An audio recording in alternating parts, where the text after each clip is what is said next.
වැට්ටුවා නේද මගේ ෆෝන් එක? අයියෝ මේක ඩිස්ප්ලේ එකත් ගිහිල්ලානේ වැඩ කරන්නෙත් නෑ. අනේ මම TikTok වීඩියෝ එකක් බලන්න ගත්තේ. හිතලා කරේ නෑ. sorry. හරි අඬන්න එපා. මේ මිනිස්සු අතින් අත්වැරදීම් වෙන්නේ. මම මේක හදා ගන්නවා. ඒනට මං අනේ හිතලා කරේ නෑ. හරි මං දැන් කිව්වනේ ඒක කමක් නැහැ කියලා. මම මේක හදා ගන්නම්. ඔයා හිතන්න එපා.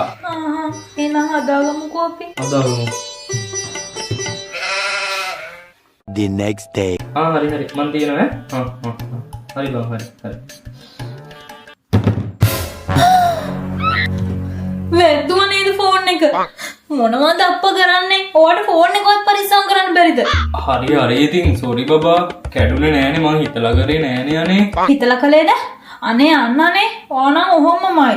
හරි මිනිස්සු අතින් අත්වැරදීම් වෙනවනේ බබා. අනික ඕක හයියෙන් වැදුන්නේ නෑනේ. දැන් මේක හයියෙන් වැදුන්නේ නැති එකද අවුල? මේක කරුණා නම් එහෙම මට ෆෝන් එකකුත් නැහැ.